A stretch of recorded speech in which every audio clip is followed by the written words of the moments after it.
Everything's broken, and nothing's going right.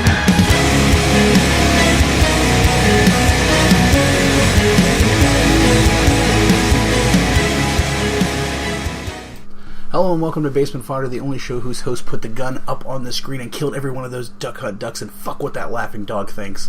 I shot Todd. I shot the dog a couple times. I did too. I love Fuck dogs, that dog. but that every time I was doing that, I always put the gun like right down there. And I was Fuck like, you, dog. does this work? Don't you judge me.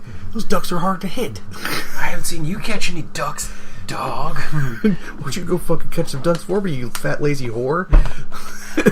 Jesus, I shoot them, you retrieve them. That's how this Yeah, I mean, work. what the fuck, guy? Like, how about a little help here? Like, gotta get a little fucking help from my friends. Like, Can they do me a kindness? they're showing our age by making it an original Nintendo joke, but right now the microphone is sitting on a Nintendo box, and I just felt like a Nintendo reference would be Dude, appropriate. I remember getting a brand new Nintendo out of the box and playing that motherfucker. Me so, too, like, and it was awesome. people can kiss my old ass. Don't care. Well, it's good to be back behind the magical blue ball microphone there, which we need to replace it because it sucks. But Yeah. we've been off for a while because work schedules are a bitch. Dave and I are both on third shift now, and we have different days off, so it's hard to coordinate. Yep. And both working full time again. And I'll also, unfortunately, I've been under the weather. Yeah. Sleep is a fucking commodity. Sleep is a fucking commodity. It's a commodity. Commodity. It has been a bitch Yeah. to find the time to record, and there's just been a lot of shit going on and stuff too. But yeah, unfortunately, I spent a couple days in the hospital this week. I had a bad case of cellulitis on my leg. Because he has this bad habit of like picking at things he shouldn't. I had a varicose vein on my leg, and it was swelling up, and so I treated it like a pimple and kind of popped it, essentially, and it got infected. Mind you, the last time he did this, he passed out. Yeah, I did. From like blood loss. And that's what happened this time. Yeah. Well, more from pain. But Yeah. it got infected, and I was having passing out episodes, which I'm known for. Yeah. And so I had to go to the hospital. And I was in there for 2 fucking horrible, sadistic days.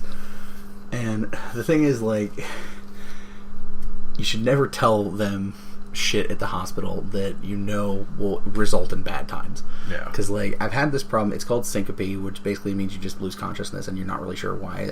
Mostly it's stress related. Like, for me, it's usually physical stress.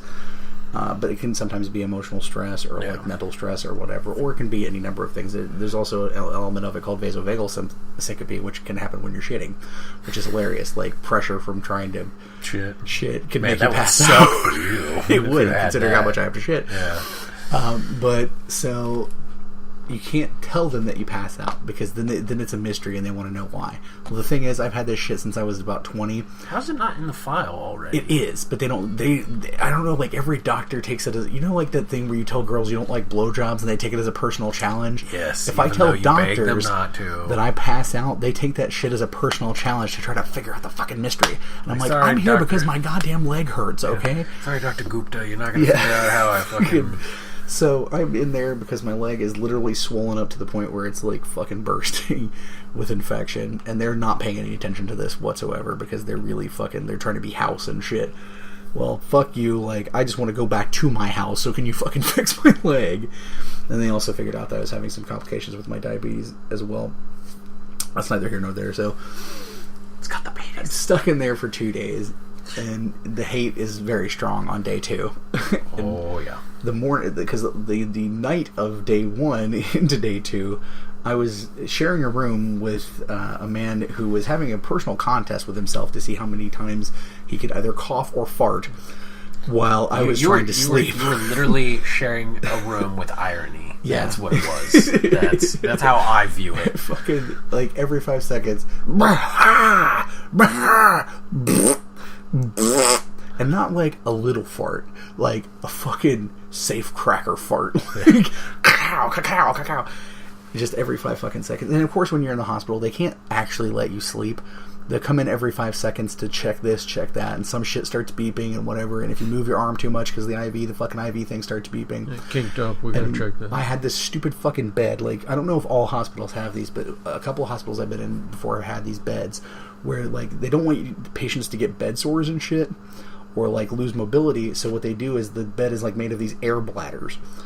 And they fucking move around, you know, constantly and shit to kind of, you know, keep you moving. Well, the problem when you're a fat guy on a fucking air bed is that you bottom the fuck out immediately, and then your ass is just sitting on the bottom the whole fucking time, no matter if you're laying, or, you know, or whatever. So it's basically just it's like the bed's agitating your whole body except for your dumb ass.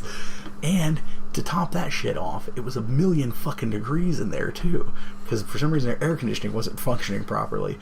So this bed also had a brake on it, right? Well, every time I would try to move and, like, reposition myself, it would kick the brake off, and when the brake kicked off, it screamed. Like, it had an alarm, but it wasn't like a beep beep. It was like, ah! It just fucking, like, high-pitched screaming. And mind you, I'm also fucking suffering from horrible headaches where, like, light is hurting my eyes. And so... But banshee wails. Banshee wailing. It fucking goes off at 3 o'clock in the morning, and they both go off at the same time. The screaming starts and the beeping starts at the same fucking time. And I'm literally laying in the bed with my fucking fingers shoved all the way into my ears, like, crying when the fucking nurses come to fix shit. So that morning they come to take me for a CT ultrasound, like, on my heart, because they always think it's my heart. It never fucking is, okay? My heart is fine. Fuck you, Dr. Dingus. Every goddamn doctor except for my personal family doctor or whatever is, you know, like, fuck. Oh god, I'm so tired of this shit. But so here's a little fun fact about me. When I'm tired and sleepy, He gets randy. I have basically a screaming erection the entire time I'm He's got, sleepy. like, sleep depot pain hard It is weird. Like, when I'm sleepy and I can't sleep, I have, like, a raging erection, and it will not go away. Like, fucking, like, you could hit it with a ball bat and it wouldn't go down. So it's blazing hot in the room. I'm laying there in the bed, Next to no fucking the blanket on, fartinator. next to Captain Coffin Fart. Yeah. And fucking the orderlies come in to take me down for this test, and of course they just take the bed and you all, you know.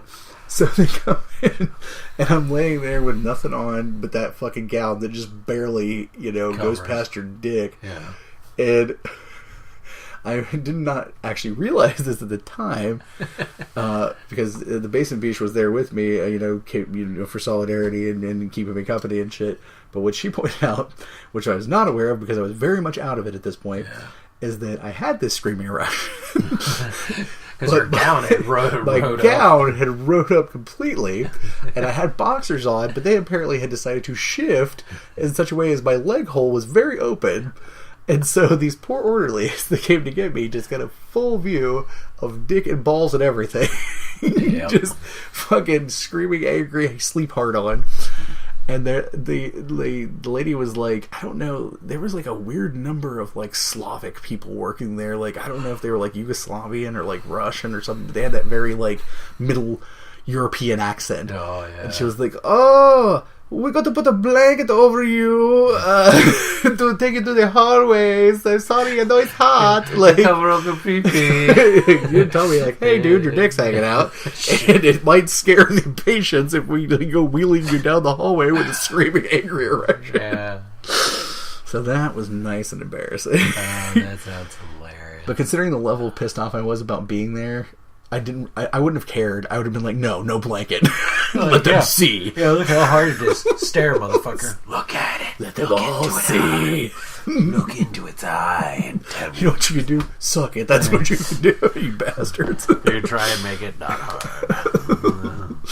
Fucking so, I was in there for basically 2 whole days. And the conclusion, as usual, is that we don't know why you're passing out. Well, no fucking shit. No fucking shit. You gotta have a giant hole in my leg? Is that a thing too we could check out? And then I had a case of cellulitis, which is basically just a skin infection on my leg, and they pumped me full of antibiotics and shit, and it's fine now. Yeah. But it was just such a colossal fucking waste of time. Sir, we don't know why you passed out or why you get a giant heart erection in the room with the old man farting. We're worried about your erection. Can your heart handle it? Yeah, it's handled it for about 30 years now. I think it can handle it a little bit longer. So over that extra special peek into my personal life, but no, it's just like, no, I didn't give a fuck. Like, I found out later on, and I was like, well, just let him fucking see it. Oh, well. But thankfully that bullshit's over, and I did get to go back to work. Which I was like, you were happy to go back to work, but like, spending 2 days in the hospital bed, like, I'm walking around now, and I feel like I'm going at half speed. Yeah. Because, like, my legs are hurting from laying down, which is weird. Like, I went so long, you know, you and I were talking about this, I went so long being not very mobile because of my leg problems and my fat ass. And then once we got me in better shape, and I'm used to being able to walk, like, and get around and not have problems anymore. It sucks going back to that. It sucks going back. Like, it's really fucking disheartening. Yeah. So, I'm trying to walk it off this weekend.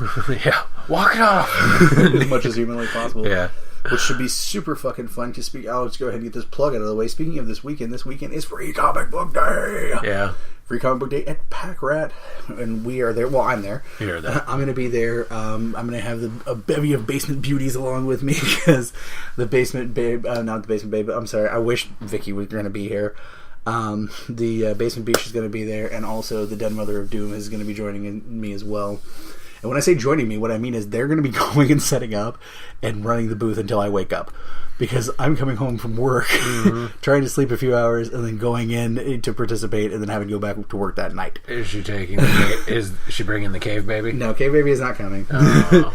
At least as far as I know. But the basement baby, or at this point, no longer a baby, the basement adolescent, it doesn't really have the same ring to it. The basement pain in my ass. the basement preteen is going to be coming along with me. Oh God, yeah. Because it is my weekend to have her, or at least my Saturday to have her. Yeah. So she'll probably be coming with me. But it's going to be, I'm like super fucking jazzed about it because there's going to be a hell of an awesome lineup of people. I'm just going to kind of quickly breeze through the lineup, but of course Dirk Manning is going to be there. He's there every year, and we love him. You know, Master of Darkness and Macabre. And Shenango. And Shenango hair. Shenango. Seth Lyons, great artist, is going to be yeah. there. Travis Perkins is going to be there. The Tasty Good food truck, which is like a chicken and mac and cheese food truck, which is fucking awesome, is going to be there. Molly Durst is going to be there.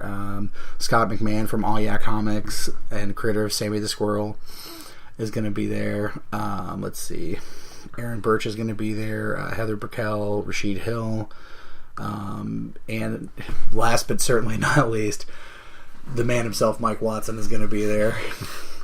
With all Mike things Watson. that is hotshot, and it's going to be super fucking interesting because there's going to be a certain member of a certain company that's also going to be there, who is a writer of a book about an infant who likes martial arts and is tied Are you talking about that shitty ass kung fu leash baby crap? And I was trying to be like more subtle about it, but yeah, actually, that is what Okay, I'm well, talking I about. don't care about subtlety. This is a stupid premise for a comic. And That gentleman's going to be there, so that should be interesting to say the least. That thing looks stupid. But they're going to have the big inflatable joust ring, which is awesome. Yeah. I was supposed to be one of the competitors. I was going to be Blazer. Yes, and I'm sad about this. It does not happen. But I get to go hit other people in the head. They're going to be doing a contest where you can read free comics for a year, which is fucking amazing. That's pretty sweet. Because Packrat's awesome. They're doing a kind of Willy Wonka and the Chocolate Factory theme, which is really cool. Then they're going to be doing golden tickets, and I guess, like, from what I understand, each booth is going to have an item that you can get with a golden ticket. Like, they're going to be giving away, like, prize packs, basically, when you buy something that's going to have golden tickets inside for each booth.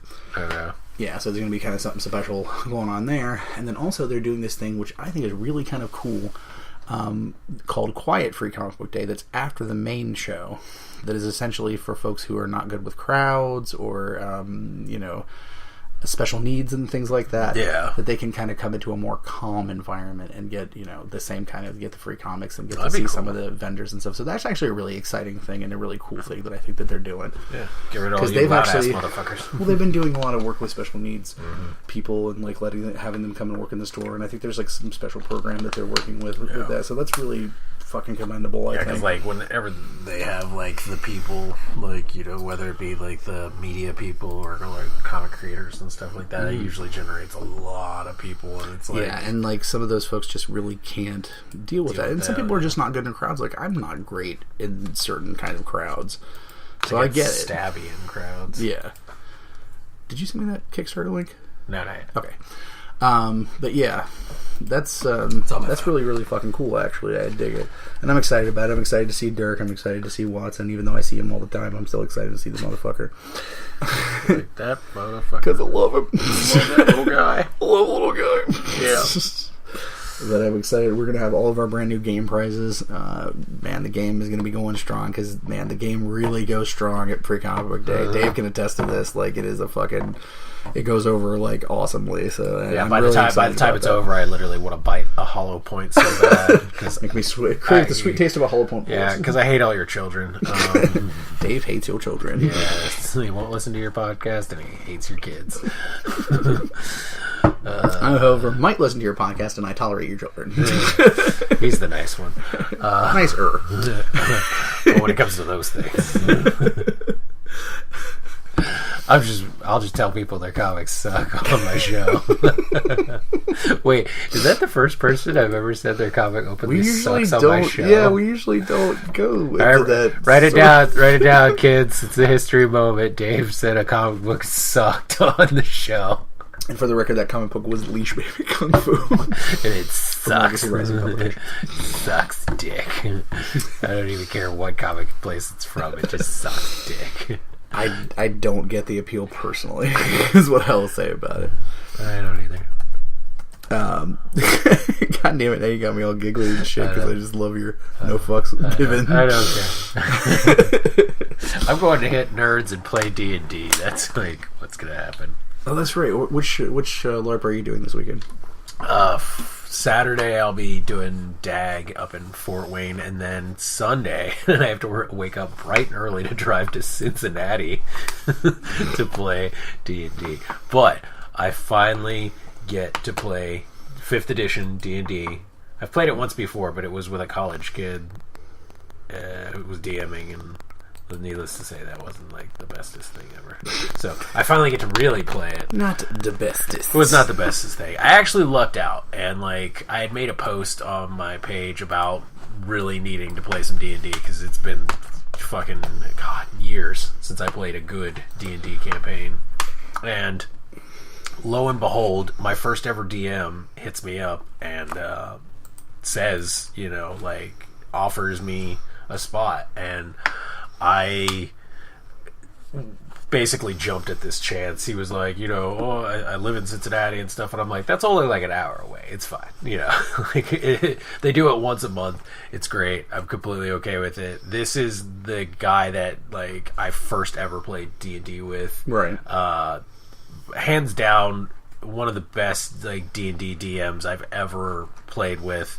Like, he worked for Games Workshop, so he has like shit tons of miniatures. So it's like everything, like the maps were really awesome, like beautifully done. If you fought a creature, he had the miniature for it, like multiples.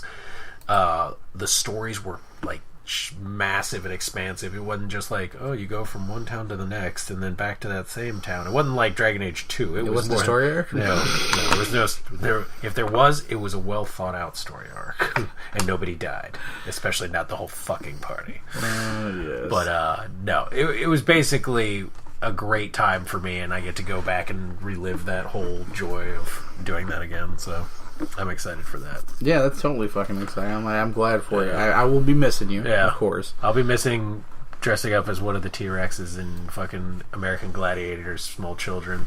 Yes. Because that was what I would be doing every comic book day if I was going. So in retrospect, I think that those of you who have children that are be coming to the event probably should be glad that Dave's not going to be there. Yeah, because the only rule I got told was just not to hit your kids in the face, but that doesn't mean I can't make them piss blood for a week. Like, just like kidney popping them with a fucking thing. Like, especially the bratty ones. I'm going to wait and look through the costume to see which ones the bratty ones are, and then I'm just going to, like, sweep the legs. Like, literally. Sweep the leg. Yeah, like, I'm going to be, like, channeling Mr. Miyagi in the back of my head, hearing the sweep the legs, Daniel-san. Sweep the leg, Daniel-san. I'm like, yeah.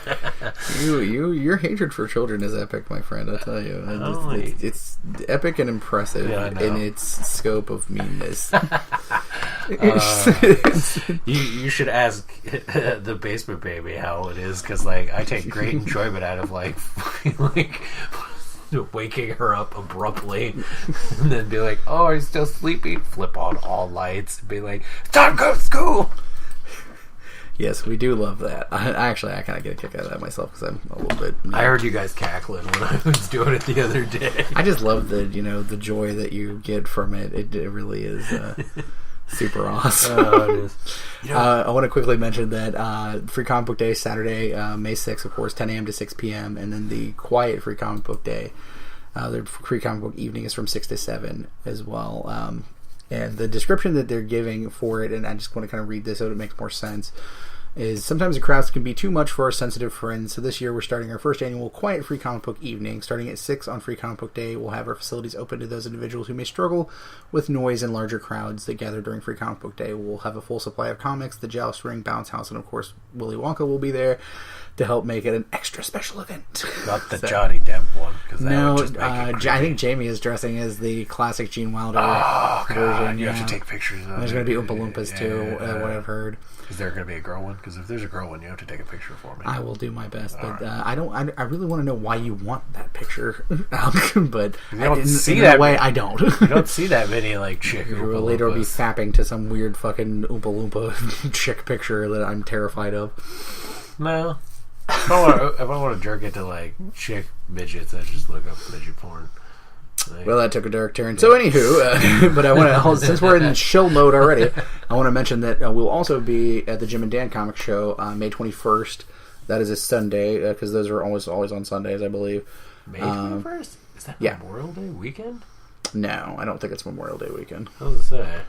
I don't know what fucking Memorial Day is this year. It's the last weekend in May. The last weekend in May is the 26th, 27th. Oh, okay.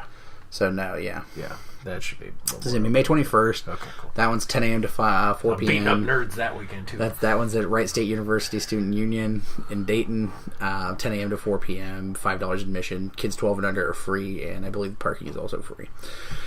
So, get all that chilling out at the beginning of the show. Feel free to record angry rants about their rent-a-cups in the parking lot. That was a good day. That was a good day. It was a good day, Beavis. Oh, yes, it was.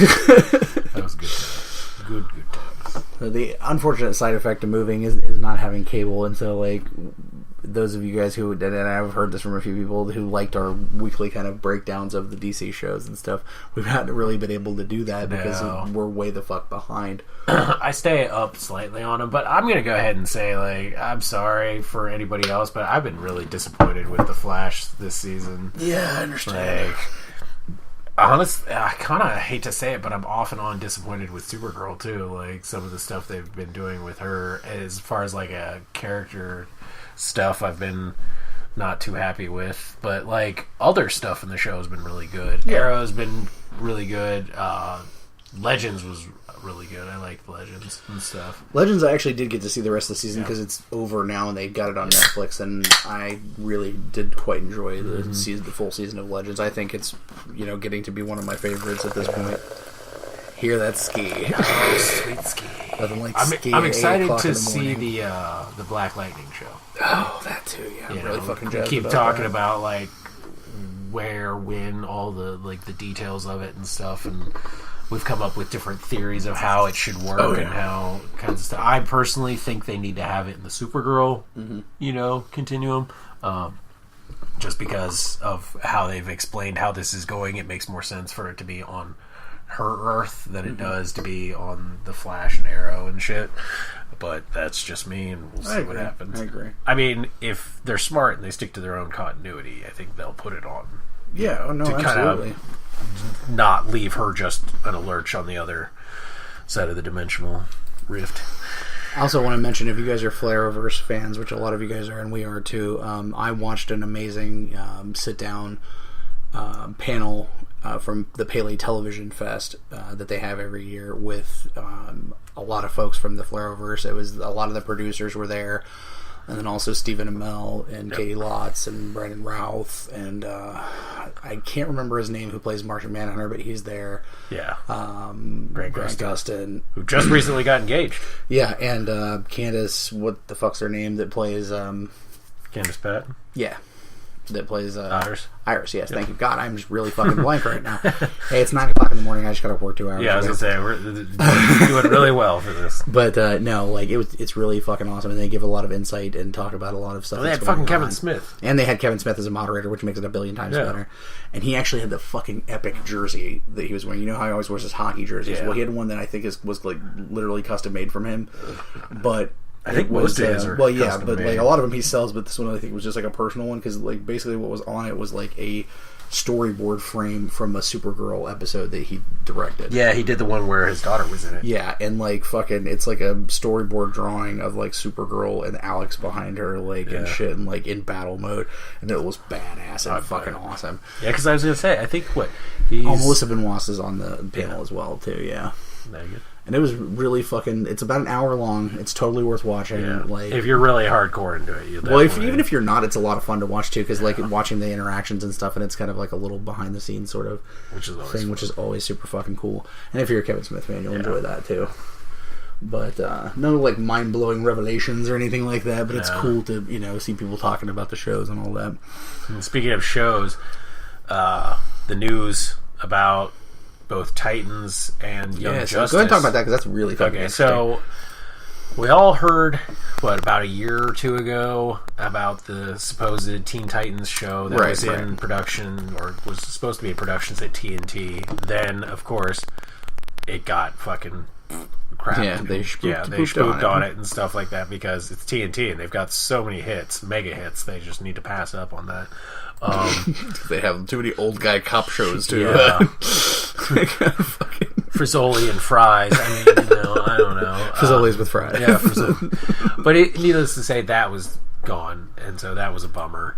Then there was the build-up for Young Justice, and it actually did. It became a thing, and they were able to do a third season, and we were expecting it out on like Cartoon Network or wherever that was.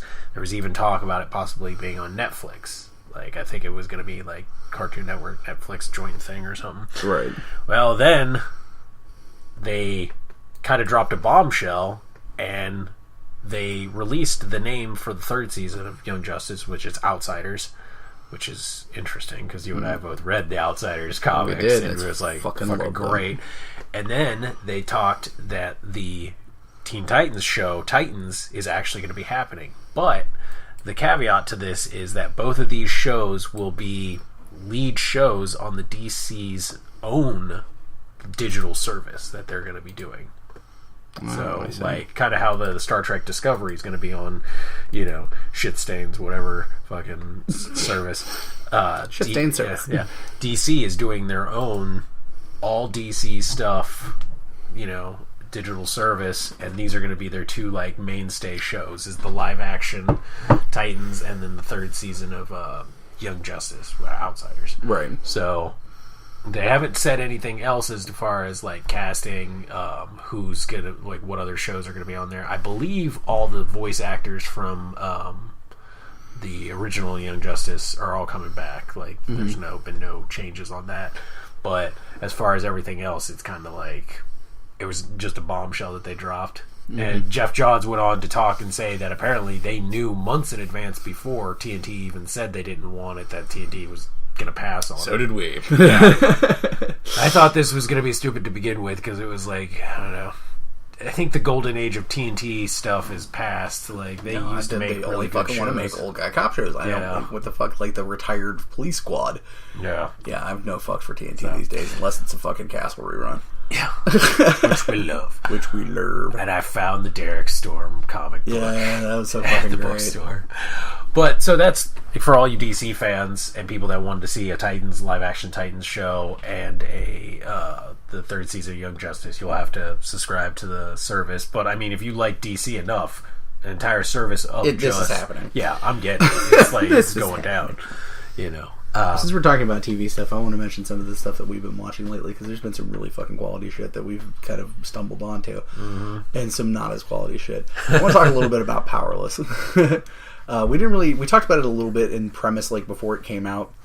I watched the first episode or two, and then we moved and we didn't have the cable anymore. Essentially, what happened is I got bored the other night when I was awake. Oh yeah. And I was off work because I couldn't go back the first night, so I saw Powerless was on Hulu, and I thought, well, I'll give it a shot. And I realized that we watched almost every episode, because there's only 9. We watched 8 of them. Or at least I watched 8 of them. Oh, but, wow. Yeah. So I mean, the last season's one, only 11 episodes? 11 or 12 episodes, I think. Yeah, but I think they actually cut it off at the 9th episode. They probably did. Yeah, so there's only one more that I haven't watched, and here's what I want to say about it. It's at the end of the show, they have this, like, you know how they at the end of the show and after the credits stupid they have monkey, like, or they have the stupid monkey, or that's a bad hat, John. Yeah, that's a bad hat, Larry. Yeah, or whatever the fuck. Well, like, theirs was like, whatever this production company, their little audio blurb was like, that's funny, and it sums up the show like stupidly perfectly. Like, I didn't get it at first, but like when it happened a couple times we were watching it, at the end of the episode, Dave was like, that's what this show is. It's that's funny. Yeah, like, and it is, it's exactly what the fucking show is, because it's like it's one of those shows where they know the show sucks, they know the script is shit, and so what they did was they got a bunch of awesome people and they threw them into the show, and they thought, like, on charm alone perhaps we can sell this shit. Yeah, so it's not all that funny. It has like each character gets each like character a is moment. Fucking hilariously funny. Yeah. Like, Alan Tudyk's amazing. I love him. Vanessa Hudgens, I could take or leave. She's cute though, and funny. And like I said, they each get their moment. She has like at least one moment. Danny Pudi is very funny. If you guys watch Community and shit, like, he was very big on that show. Yeah. I don't know the actresses' names, but the one chick who's like terrifying and looks like John Lovitz in a party wig, she's very funny and also quite disturbing. Yeah. And then the lady who plays Alan Tudyk's secretary is fucking hilarious. She is the star of the show for me. For me, yeah. But the show, like... And then, what's his face? The other guy. Smokes a lot. The black guy. Oh, yes, Ron Funches. Yeah. Who I fucking love. And, like, his comedy is hilarious. He's this giant, massive pothead. Yeah. He's hilarious on there as well. Like, I'm a huge, huge fan of his. He's a big old teddy bear, and he's fun as hell. But here's the thing. It's like, let's take a bunch of charming, awesome actors and hope that charm and funniness is enough to make it go. Yeah. Now, it appeals to a very small percentage of people. Yeah, in this show, you see a lot of things. There's a lot of roundabout, like, superhero stuff. Yeah. You know, like, oh, this henchman got punched in the face and he has a Green Lantern ring. Yeah. Or, like, he's wearing a Riddler shirt or something like that. There's, like, name dropping left and right. Yeah. The only heroes that you really see are Crimson Fox and Green Fury, which is flame. And I don't know if the Olympian or whatever is actually... The Olympian, I think he's based on a Superman character. Yeah. But I can't remember the fucking name of it. Shit. And then there's the bad guy that's always floating around throwing floating pumpkins. Jack-o'-lantern. Yeah, Jack-o'-lantern. Which doesn't look remotely like he does in the comic. No, but he's fucking hilarious. But he's funny. Fucking funny as shit, too. But, like, there are elements of it that are like, oh, this is really great. But the thing is, like, it's too inside. Yeah. It's like... this is a mainstream show for, like, die-hard comic DC fans. Like, if you showed this shit at Comic-Con, people would be giggling and laughing and whatever. And you show this shit at, like... But, like, get a bunch of soccer moms in a room and show this show, and they'll just, like, stone-faced stare at it. Yeah. Because the jokes are only funny if you know a lot about the fucking genre. Yeah. It's like what people think Big Bang Theory is for us. Yeah. Like, people are like, oh, you're a nerd, you must love Big Bang Theory. No, I fucking hate it because it's fucking Uncle Tom shit, but whatever. But, like, no, it's like, they watch that stuff and, like, they throw out references constantly to shit, but it's, like, mainstream enough to where, like, people are like, oh, I get that, that's that nerdy shit that people do. Or they do it in such a way that, like, even if you don't know it, you can kind of laugh about it because they set the joke up, like, they walk you through they're messing around and shit. But, but this show is, like, it's too inside. It's like, if you were, like, it's like not ever seeing wrestling or before or whatever, and then listening to, like, a wrestling podcast. Oh, yeah. When they're just, like, talking talking about inside shit. It just throws you right in the deep end of it and just doesn't let you go out. And the thing is, like, the premise for the show is not what it originally was supposed to be. Right. Like, it was originally supposed to be they were an insurance thing, right, dealing with, like, all the collateral damage stuff. Yeah. But apparently that did not test well, so, like, last fucking minute they changed it, and they basically hijacked a plot of an old show that was really funny. Better Off Ted. Yeah, Better Off Ted, which was really funny, but it didn't go over that well. I think it had, like, 2 seasons. Yeah. But they basically borrowed the premise for that, where now, instead of being an insurance agency type thing, they work for Wayne Securities, and they're making, like, wacky technology thing, and it's like the wacky technology is like that. And Alan Tudyk is supposed to be Bruce Wayne's idiot cousin, basically. Yeah. Which is fucking hilarious. I want to say that, like, they left a little bit of the insurance thing in the beginning of the first episode, but I wanted just, like, I love the joke of the name of the insurance company because it's called Retcon Insurance, which is hilarious because DC is fucking notorious for retconning shit. So that was bad as Marvel. Yeah, but they're both fucking awful. But yeah, it was a really good joke, and I did enjoy that. But again, no one would get that joke unless you're a super fucking power comic geek. Yeah.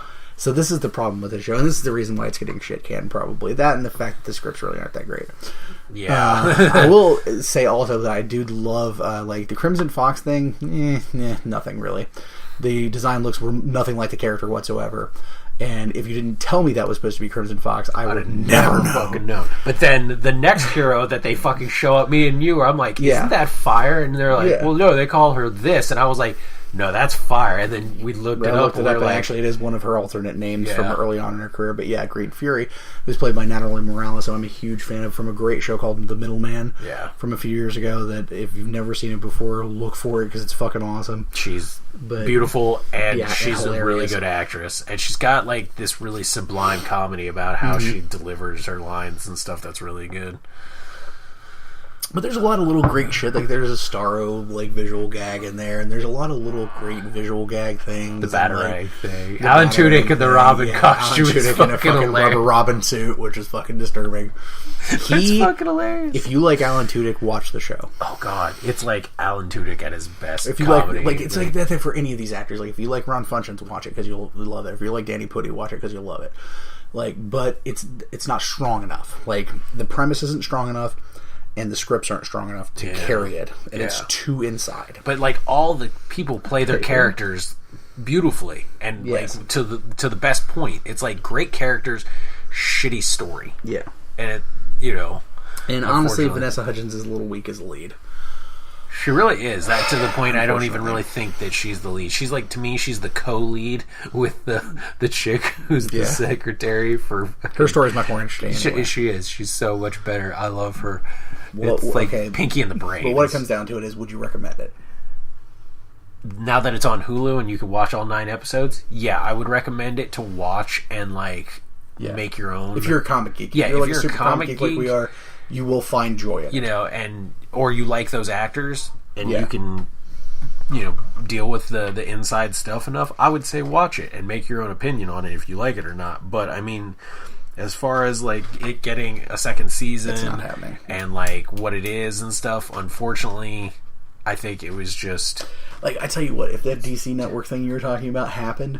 And they did it on there... Perfect. It would be perfect because it's exactly what it is. It's inside as fuck. Yeah. Like, or it's like, you know, like the WWE Network shit, like that kind of shit works on there, you know, because it's wrestling related. I think this is the same sort of thing. This is that thing though. This is the thing we had talked about where it, like the bubble and stuff. And I don't think now that it's popping so much as it's getting to that point now where, like, it almost has to be cordoned off to its own thing because, one, the networks don't believe in it. No. You know, like, we've seen that with, you know, Constantine and Supergirl and stuff. Like, they won't back it. But they'll back all these other, like, shitty, stupid shows. By God, let's have another fucking comp show or a warrior show. Or but I mean, so they don't want to back it or anything like that. And, like, with the humor and the stories, they're having to go deeper into the comic continuity. which Right. as a mainstream fan is getting lost on a lot of people. But if you're a diehard fan, you're understanding things enough to the point where you're like, okay, I see where they're trying to go with this, or you're like, hey, that's not what he was originally. People are starting to be able to dissect the shows a lot better, as far as the diehard, Right. fans. And I think this is probably the better time for them to be opening up a streaming service, because now we don't have to worry about a Cartoon Network shitting on the show we want and then bringing we'll some make it ourselves. Fuck crappy you. animated.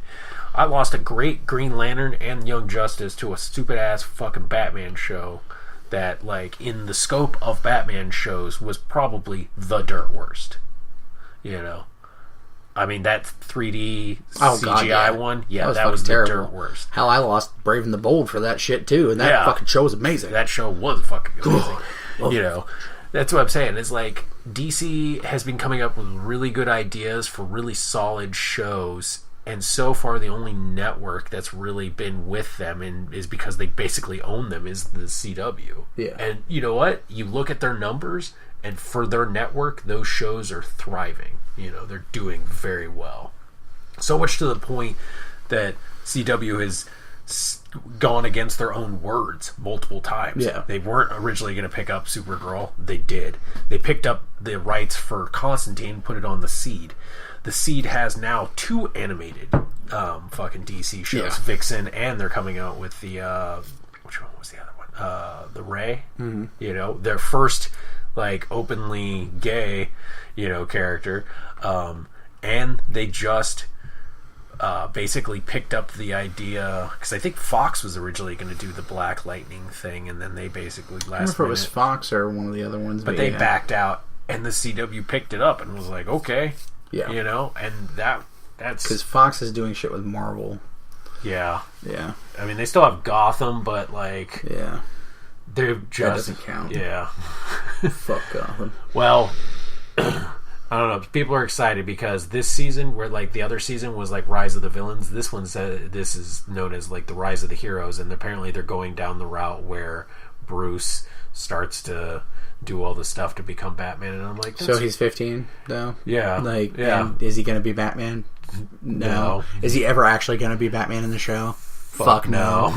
It's gonna why end, would I care? It's gonna end right where like Batman begins. Yeah. Sure, and then that's it. And we're gonna be like, fuck. I would have been more interested if they did the Jim Gordon Batman fucking story. Like, that's at least something that's so fucking advanced. interesting. It is, but they could have fucking adapted that. I wish they would have just done year 1. Yeah, but Year I one don't know. would That's have been another great. fucking story for another day. But yeah. we were talking about TV stuff, though, and I wanted to fucking mention a couple other shows that we both... one of them that you've been watching that I just started watching. And then another one that like I've been watching and I really fucking dig. Well, there's 2 that I started binge watching, and I'm almost done with one, and then I'm about midway through the other one that I need to pick back up and start watching. Well, the one I was going to mention is The Ranch. Oh yeah, and I will admit, like, you try to turn me onto this show, and I fucking hate Ashton Kutcher. I will tell you what, I hate Ashton Kutcher, and I always have. Oh yeah. But 1, because he's banging Mila Kunis. Yeah. And But- 2, because it's the Kutch. because it's fucking Ashton Kutcher, and he's a jackass. But this show's fucking hilarious. Yeah. Everybody on it is solid fucking gold, even him. Oh yeah. They were smart. They played Literally one of the best castings I've ever seen. And here's a really interesting thing about it for me. Like, I love sitcoms. I always have. I'm a sitcom guy. And to get to watch a sitcom where, like, it very much is filmed like a traditional sitcom, but there are no boundaries. Yeah. And so it literally plays like a Midwestern family. Like, Right. they don't hold back. It's not like ha ha ha ha ha PG funny. No, it's like your family like, what the fuck's wrong with you, moron, and shit like that. And you're like, they actually said that shit, and it's golden. But the parents are Sam Elliott and fucking Deborah Winger, which they're both like their acting is just fucking amazing. Oh, dude, for me, when their comedy moments come up, it's almost better than when the other twos There's come even up. some because like really great emotional stuff There that is. happens on there. Yeah. Like there was a scene in the show, the one that I was watching last night, where like part of the story of the show is that like the parents are kind of on a split, and like you don't know which way it's going to go. they're still married, but they don't live together. And she finally agrees. Let's have spoilers, giant spoilers. But like, yeah, that you're talking about towards the end of the first she season. finally agrees to come back, and then she just takes off. Yeah, she dips. And you gotta understand that like Sam Elliott's character is this like very gruff like farmer, like He grew up on a a ranch. He went off to the war, came home, and his dad was dying, and his dad died, and so he became a rancher, and has been on this ranch ever since. Like, this is who his life is. He's like super fucking angry and shit, and then she leaves, and like there's this really amazing scene where like Danny Masterson, who's the other brother and Rooster, yeah, the older brother, he gets like these plants that his mom had been growing. He brings them back to the ranch, and at first like Sam Elliott's like super fucking pissed off about it, like fuck him, let him die, like whatever. And then in the middle of the night, like Masterson like hears noises and shit. He goes outside, and fucking Sam Elliott's like building rigs to like cover the plants up because the storm is coming and shit. And like when he goes over to talk to him, he's like been crying, like this fucking guy who's like this iron guy, this John Wayne motherfucker, is like if any of you have watched any movies with Sam Elliott, you like this motherfucker is this that guy destroyed by the fact that this woman that he's loved his entire life, and like the only woman he's ever loved, basically, like kind of button hooked and fucked him over, like in a heinous fucking way. Like, that is the shittiest fucking way you could have done that, like, essentially. And it's like a really fucking like emotionally, you know, gut punching kind of moment, because fucking you just don't expect it, and it's hard to deal. And like it really kind of fucking gets you in there, and I have to say I'm a really big fan of it. But I love the brotherly, like, it's really fucking funny. What was it? That 70s show, the interactions between Danny Masterson and Ashton Kutcher's characters and stuff like that. Now imagine them as brothers, and like down home country boys, but like raunchy down home country boys, because like Danny Masterson's Rooster he's fucking ridiculous. Like, line deliveries are beautiful. And then fucking Ashton Kutcher's ex-girlfriend in the show is fucking, she's funny too. It's the fucking the porn star from The Girl Next Door, or Alicia Cuthbert. Alicia Cuthbert. She's funny, and her boyfriend's fucking the motel guy. You guys remember Reaper? He's Sam from Reaper, and also The Loop and some other great fucking shows. And there's a lot of really great casting in it. Like, a lot of fucking people that show up are really great. I guess I didn't see this episode, but I guess Valderrama did an episode of it too in the first season. Is it in the first or in the second? I thought they said it was in the first. I think it's in the second. I haven't seen it yet, but I guess he does one of the episodes. I think it's in the second. I actually didn't see the first couple episodes. I picked it up. One. I picked it up like a few episodes. I had started watching it again. I got the Basement Beach to watch it. And she liked it. She got into it and stuff. And then the other show, like, I just randomly decided to try this the other day because I'd heard really good things about it. It's called The Good Place. I don't know if you've heard about this one or not. No, you guys were telling me about that. But Kristen Bell is the lead, and Ted Danson. And basically it's like about heaven, essentially, but not, heaven, but not our conception of heaven. But essentially it's like Kristen Bell is kind of this shitty human being who dies, and she goes to the good place, and they explain what the good place is, and like basically it's like this pretty neighborhood and shit that you live in for eternity, in this beautiful house that is tailor-made to you, and like all these things that are wonderful. But they explain that only a tiny percentage of people live a good enough life to actually get there. Like, they go through this big list of people, and they talk about names like Florence Nightingale and shit that didn't make it in, because like you literally have to be damn near a saint, or like have done so fucking much for people to get in there. And so like she's going along, and like he's showing her memories of things and whatever, and she's like, oh yeah, happy, wonderful. And then like when he leaves, it comes out that like there's been a mistake, and this is not her life, and like she's a fucking shit show of a person, like a horrible person, like just a complete fucking dickbag. And like so like the show is kind of based on like her trying to become a better person to deserve to be there, without them finding out that she is who she is. And one of the things that happens is like they match you up with your soulmate, your real soulmate. Like, soulmates are a thing, and they match you up with them when you get there. And hers is this guy who's like an ethics professor and stuff, and she kind of talks him into helping her, be better and shit, because like it's kind of like an ultimate challenge. Like, if not, they boot your ass out. But like then the effect of her being there, because like they call Ted Danson's character Michael an architect, and like he's the architect of this perfect community, but everything down to like blades of grass and rocks is all runs together on the premise that it's all perfect, and if there's one thing that's fucked up, it fucks everything up. Yeah. So because she's not there and she has like bad thoughts and shit like that, like it starts to manifest physically in the world. She's fucking the program up. Yeah, and it's really fucking funny because like there's a lot of really good running jokes and stuff in it. Like all the community, they call them communities, like that they live in. All of them are different, but in the one that she goes to, like the people don't like cursing, so you can't curse. But she tries to curse constantly, but it comes out as other words. Like she's always like, "What the fork?" The fork and shit like that. So it's always like she's cursing, fucking hilariously trying to curse but what can't. The frack? Yeah, but it's always like fuck is always fork, and then there's some other ones that are really fucking funny too. And I don't know if you guys like Kristen Bell because she's fucking amazing. Yeah, she's fucking hilarious. A lot of the other characters on there are really like, I don't want to give away too much because you just have to watch it.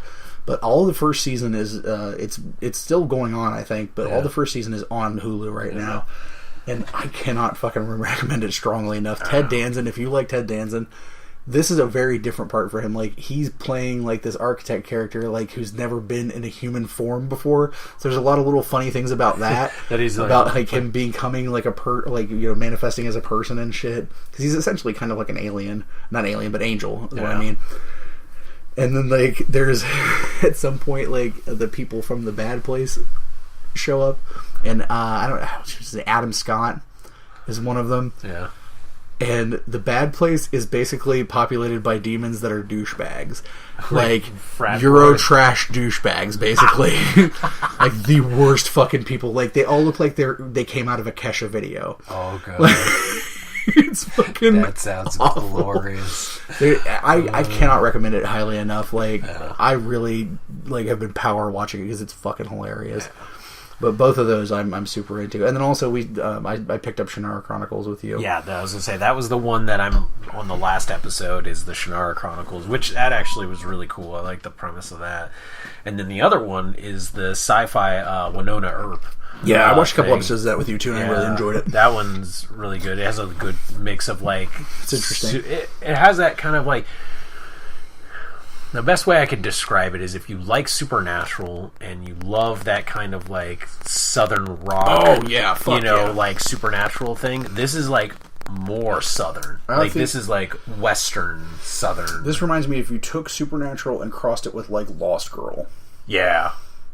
That's what you would get. Kinda, yeah. And then, like, add cowboy shit in there. Yep. And less lesbianism. And less rampant lesbianism. Yep. But there is some lesbianism in there. Yeah, there is. But yeah, I totally... Yeah.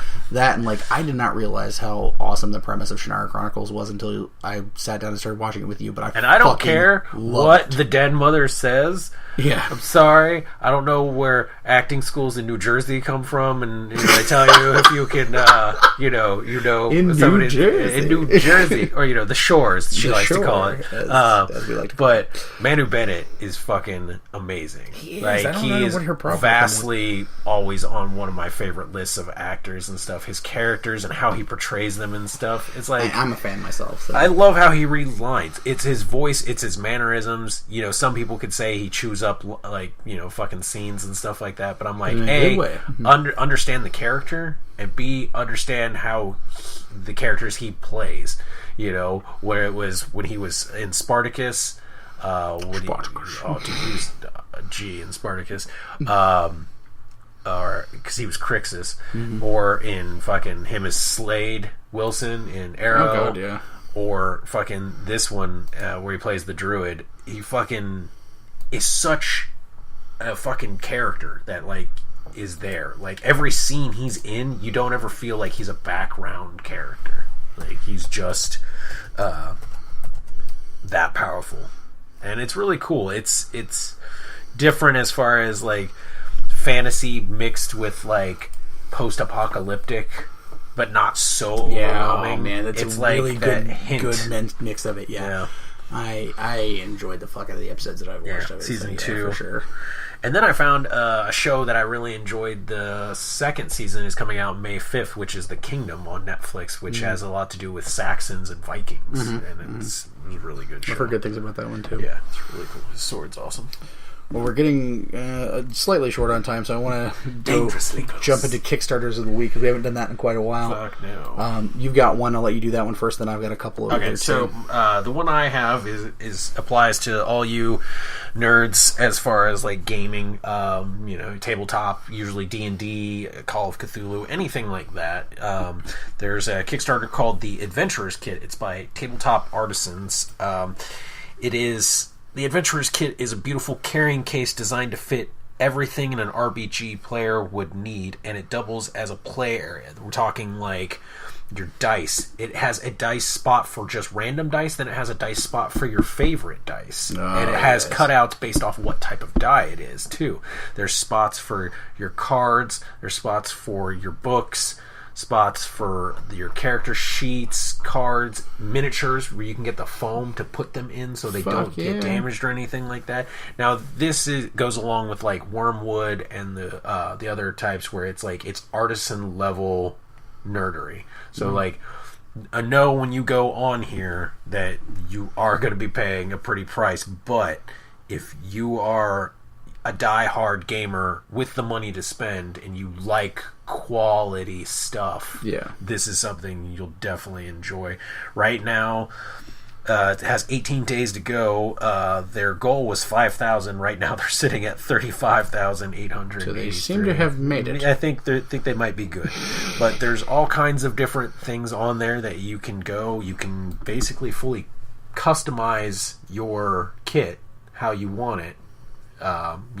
You may have to pay a little extra here and there for different things, but there's even spots where you can hook your phone or your laptop into it. And there's like stands for them all. It's crazy shit. So like I said, if you like it, definitely check it out. It's called The Adventurers Kit by Tabletop Artisans. Cool. Yeah, that definitely sounds like one I'm totally down for. And there's a Cthulhu dice bag one that's going to be starting soon that I'm like super fucking jazzed for too, but I don't have the link for that one. But I got a couple too. The first one is called Built on Strange Ground. It's true stories about cursed locations, haunted towns, and eccentric neighbors and local lore. Dirk is actually involved in this one. And it's kind of like, from what I can understand from reading it, it's kind of like true stories and then kind of illustrated in a way like by different a lot of different creators. There's a ton of different creators involved in it, including Dirk. Is that going already? Or it's already going. Okay. Let me see if I can find that. Definitely sounds like something I'll throw money at. Yeah, me too. And I love mystical and I love supernatural. Like those are you get me with those. This one, their goal is 20,000. They're at 4,082 right now with 28 days to go. So they just started on this one. Yeah. Wow. They have 87 backers at the moment, and it's doing really well. It sounds like that, like ghost stories, like the ghost stories of like Ohio and like all those different things. Like Dirk did another one that I have. I can't remember the name of it, and he'll kill me for this, but I can't remember the name of it. But that he collaborated with, and he has a story, and that was another one that was like personal ghost stories and stuff. That I cannot remember. It's something about in the dark. I can't fucking remember it. But but it was really great, and I love it. And he has his own ghost story in there that he tells and stuff, and it seems like a sort of similar thing. Did a ghost shenango his hair? No, but I have a really great work story involving a ghost that I'll save for another fucking time. But then I want to also mention, again, this one is Built on Strange Ground, 28 days ago, so check that one out. That one's on Kickstarter as well. This one is a friend of the show and former Todd Files guest, Howie Knoll, who you guys know from Paranormal. Oh, Howie Knoll. Howie has a project out there right now called Float, graphic memoir about anxiety, and this is basically a very personal project for Howie. It is kind of a graphic version and a memoir of his life and his dealing with anxiety. And the just from looking at some of the artwork, there's just really beautiful artwork, and he's extremely talented, and it looks like a really kind of very personal project. And it's already fully funded, so that's awesome news there. So jump on it. It's already fully funded with 28 days to go. Damn. 4,000 was the goal. They have 4,178 right now with 84 backers. So go for stretch goals. I can tell you right off the bat, I will be going for this one for sure. So yeah, I know a lot of friends have been posting about stuff like this, so I think it'd be something. And I love Howie; he's an amazing guy, and I need to read this story because I suffer from anxiety problems myself. So this is definitely something that will be hitting home. I know many of us do. So I'm definitely interested in this one, and I hope everybody checks it out. It's called Float: A Graphic Memoir About Anxiety from Howie Knoll on Kickstarter right now. Two more. This one's a board game, and I'm super fucking interested in it. It's like very 50s sort of sci-fi. It's called Ray Guns and Rocket Ships. The goal is 60,000, and they've already got it. Yeah. It's only got 6 days to go, so check it out. So it's just in time for Friday paydays. Exactly, but it's got miniatures that are awesome with little with space monsters and ray gun heroes and shit. Let's see if I get the designed by renowned video game designer and author Scott Rogers. Ray Guns and Rocket Ships is a miniature board game for 2 to 4 players featuring an inventive dual scale system. Players in Ray Guns and Rocket Ships take command of their bulky but powerful rocket ship, as well as their agile crew of Planeteers.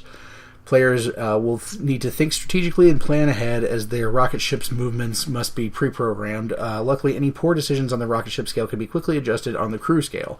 Provided you have enough action points saved up, you can send your crew to repair the ship, man the ray guns, or push engines into overdrive. Nice. If you're into that 50s sci-fi camp look, like this, the artwork is absolutely beautiful. Glass bubble helmets. Yeah, and the miniatures look fucking amazing. Yeah. It looks like a very awesomely playable game. I think that the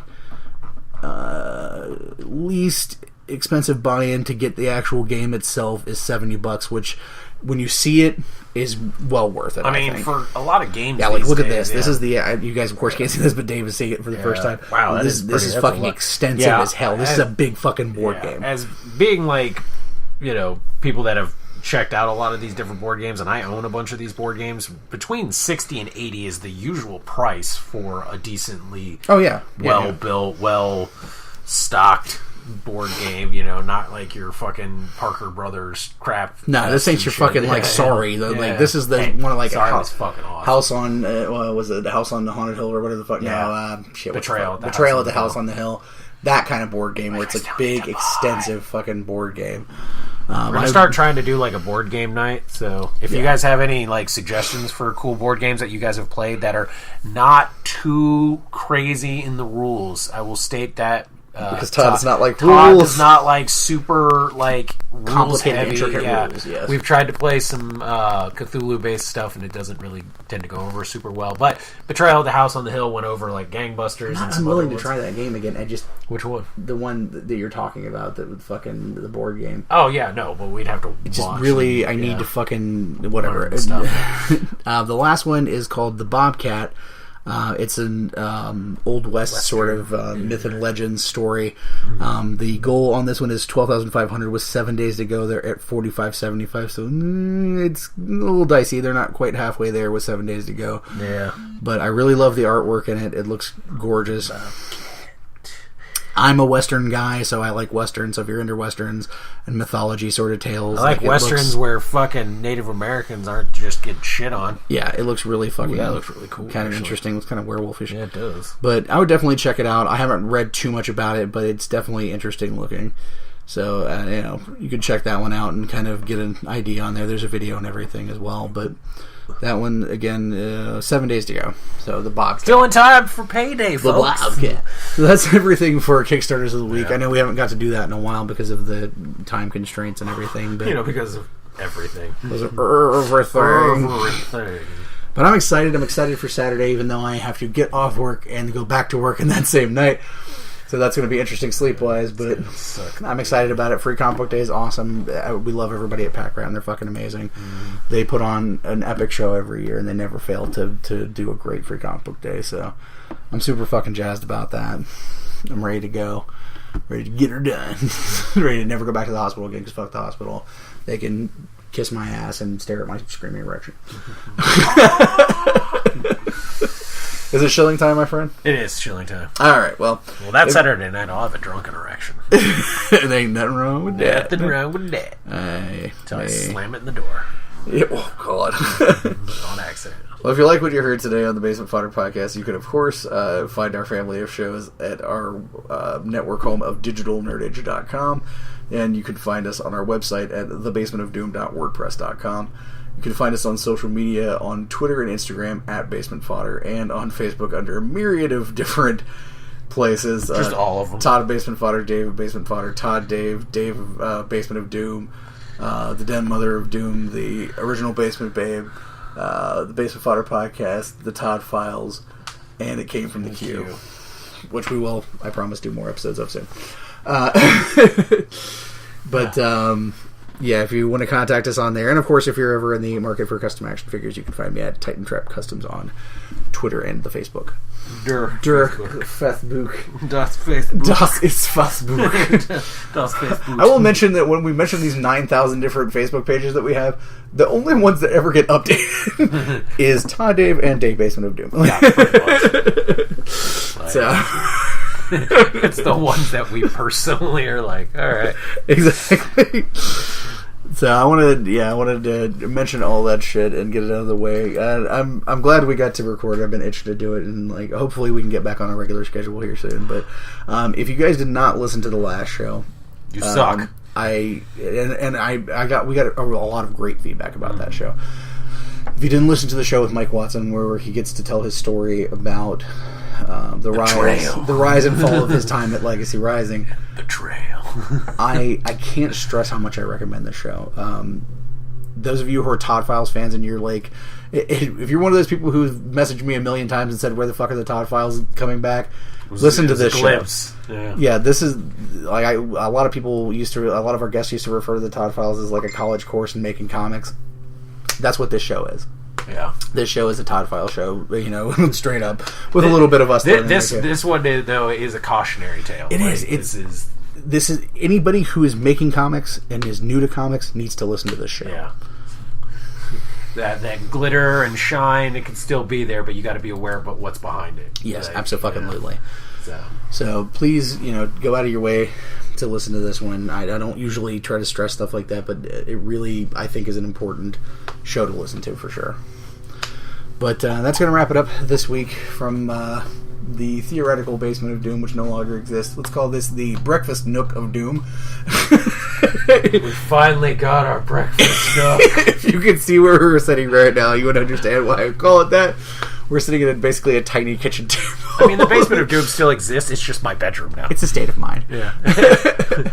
It's also that's like the basement. It's also the bed in my basement. No, you're fucking you're the basement of Jadoom. It's not Jadoom Bringer. Same thing. It's got Doom in it. But as always, from the quote unquote Breakfast Nook of Doom, I'm Todd. I'm Dave. And until next time, the bread box door is closed. Just remember, the D is for Doom. The D is for and my dick. Your dick and my screaming sleep erection.